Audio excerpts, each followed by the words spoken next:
Bonjour à tous. Aujourd'hui, ça va être auto-neige. Oui, évidemment, Joseph Armand Bombardier a non seulement inventé la motoneige, mais il a aussi inventé l'autoneige. Puis là, on est dans la région de Bellechasse pour rencontrer Marc-André Chabot. Hey, bonjour. Hey, bienvenue à l'émission. Merci de nous accueillir. Hey, merci à toi. Comment est née la passion des autoneiges? Ça débute de très loin, même si c'était pas une autoneige. Mon père, il avait un J5 à l'époque. Oui, OK. Puis ça part un peu de là, puis j'ai toujours aimé les machines à chenilles, on va dire ça comme ça. J'ai acheté mon premier snow il y a 5 ans de M. Gilles Sanson de Laval. Ce que je me suis aperçu de fil en aiguille, c'est que j'aime même peut-être un petit peu plus les construire, les restaurer que les rouler. Et parle-nous un peu du modèle qu'on a derrière ici.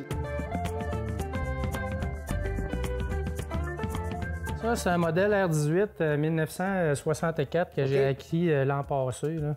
Une belle machine qui est 100% originale, mais qui a besoin un peu d'amour, donc c'est... Déjà, un modèle qui a 60 ans, qui est 100% original, c'est pas facile à trouver. C'est de plus en plus rare, parce que dans le domaine du snowmobile, il y a ceux, c'est un peu même aussi dans l'automobile, tu as ceux qui trippent originales, puis d'autres qui sont plus modifiés. Ouais. Donc, les originales, il y en a de moins en moins, mais chacun, il trouve son compte, puis il fait ça comme il veut, dans le fond. Fait que moi, mon trip, c'est vraiment de garder ça le plus authentique possible pour refléter un peu qu'est-ce que c'était à l'époque, les machines. Puis là, t'en as un autre devant nous autres qui est... Lui, c'est un projet spécial parce que c'est un modèle qui était avec l'armée à l'époque. Exactement. Dans le fond, en 1942-43, Bombardier était obligé d'arrêter la fabrication des autoneiges complètement.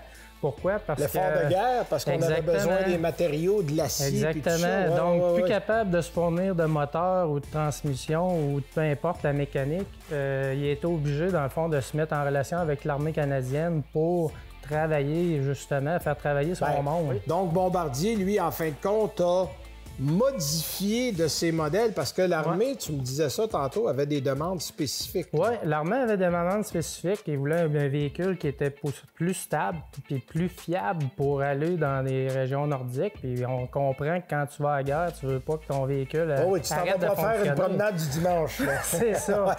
Ce qui me fait triper de ce projet-là, c'est que c'est un modèle qui n'existe plus. Les seuls modèles qui restent un peu de cette version, c'est le modèle B1 dans le fond. Le vrai nom de ce modèle-là. B1 qui est en bois, je pense, à l'époque. Ils sont en bois, oui. Puis, dans le fond, les seuls qui restent sont en Norvège présentement. Il en reste quelques exemples. En Norvège. Ah oui? Effectivement, parce que la guerre s'est faite en Europe. Oui. Donc, fait qu'il y en a qui sont restés là-bas. Oui, exactement. Okay. Fait que là, tu vas faire ressusciter le patrimoine. Je vais faire ressusciter, mais encore plus que ça, parce que ce projet-là, c'est le prototype du B1. C'est vraiment le prototype, parce que Joseph Armand Bombardier, avant de faire le B1 officiel, il a fait un peu un prototype avec ce qu'il possédait proche de la main dans sa shop à lui. Il avait pris les morceaux qu'il y avait. Exactement. C'est intéressant. Exactement. Mais ça doit être assez complexe de reproduire un modèle qui avait plusieurs sources comme construction. Là. Très complexe, parce que il n'y a pas de plan qui existe pour ça. C'est seulement des photos d'archives, puis des documents que l'armée canadienne avait produits. Que tu as ramassé. Que j'ai ramassé de d'autres collectionneurs. Qui avaient des... Je me suis fait des copies de ça. Fait que t'as un bon défi, là. On improvise, puis on va dire que le métier de machiniste, là, puis de soudeur, il y a tu vas avoir besoin de tes ressources. Oui, effectivement. C'est bon.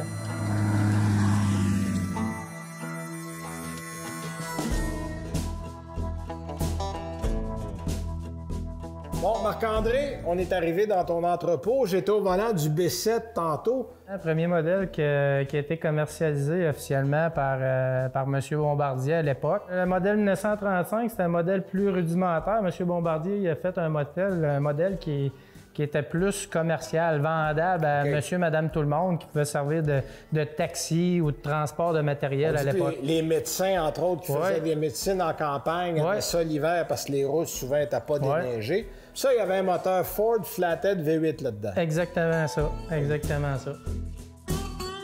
Parle-nous de celui-là maintenant. Ça, ici, on tombe au deuxième modèle que M. Bombardier a commercialisé. Okay. C'est le modèle B12 que la plupart des gens connaissent. Ouais. C'était, je dirais, le plus gros succès commercial de snowmobile de M. Bombardier. Celui-là, il est vraiment 100% original de A à Z, incluant le filage et toute la mécanique dedans. Bon, Marc-André, parle-nous un peu de ton premier modèle, parce que c'est lui qui est derrière nous. C'est toujours un modèle que tu as pris de Gilles Sanson. Oui. C'est avec lui que tu t'es fait les dents. Là. Je me suis fait dans le fond, c'est avec lui qu'on va dire que la passion est vraiment venue, parce que au début, quand j'ai commencé ça, c'était un peu une folie à quelque part. Hein? Puis faire le saut, tu te dis, je vais-tu le regretter ou pas? Mais écoute, depuis ce snow-là, je l'ai jamais regretté. Ou ça aurait été ton dernier, ou ça a été le début. Ça a été le début. Ça a été le début. Ouais. Marc-André, j'ignorais que Bombardier avait fait des pick-up. Parce que là, c'est ça qu'on a ici. Là. Oh, un modèle qui a été fait en 1952. Okay. On appelle ça le modèle TN. C'était Truck Narrow. Dans le fond, c'est une machine qui a été faite plus pour le travail, pour la prospection minière, pour le pétrole. Donc, il y avait des utilisations commerciales. C'était vraiment commercial, oui. Parce que là, c'est différent parce que ton moteur est en avant dans lui. Là. Exactement, mais il y a une particularité ici. On voit un peu... il y a des roues qui pouvaient aller là? On pouvait remplacer justement le ski par des roues pour être capable d'utiliser le modèle à l'année longue. Il n'y a pas beaucoup de monde qui savent ça, mais la croix à Valcourt, sur le mont Valcourt, écoute, ça a été transporté par le fameux truck TM. OK, ouais, à l'époque. Là, il y a un modèle, on a gardé le dessert pour la fin, parce qu'on a un modèle à côté. Ça a été ton premier projet, finalement, de faire un modèle là, de A à Z. Oui, exactement. J'ai vraiment un gros sentiment d'appartenance avec ce modèle-là. C'est un modèle R12 1953. OK. Donc, c'est un véhicule que j'ai acheté de mon bon ami Jeanny Rochon, qui vous connaissez. Oui, qui est dans le bout de Saint-Augustin. Exactement. Exactement. Puis là, à cette époque-là, c'était un moteur Chrysler, là. On n'était plus dans les moteurs Ford, là. Non, moteur Ford, dans le fond, ça a été seulement dans les modèles B7. OK. Quelque peu au début dans les B12, mais ça a duré très peu de temps. Puis ensuite, après la guerre, ça a devenu des moteurs Chrysler, le fameux T120, là, qui a toujours resté. Là, on a vu tes projets à la maison, tes modèles finis ici. Là, tu gardes ça un œil parce que tu m'as dit j'aimerais avoir un modèle de tout ce qui a été fait du côté des autoneiges. Là, qu'est-ce qui te manque comme modèle? Écoute, en théorie, il manquerait le modèle BT. Un modèle BT, c'est comme un peu l'ancêtre du truck TN ici. Et c'est le modèle là, qui il en reste-tu, ça? Il en reste un que je sais une place que j'aimerais bien obtenir, mais écoute, c'est pas gagné. Hein, oui, bien, il faut que la personne veuille le vendre exactement, aussi. c'est ça. Il y a toujours Jeanny là, qui a un modèle de référence. Je pourrais peut-être le faire de A à Z aussi, faire une réplique, mais j'aimerais vraiment en avoir l'original. Oui, exactement. En tout cas, tu as des projets pour quelques années. Oui. Hey, merci Marc-André. Hey, ça fait vraiment plaisir.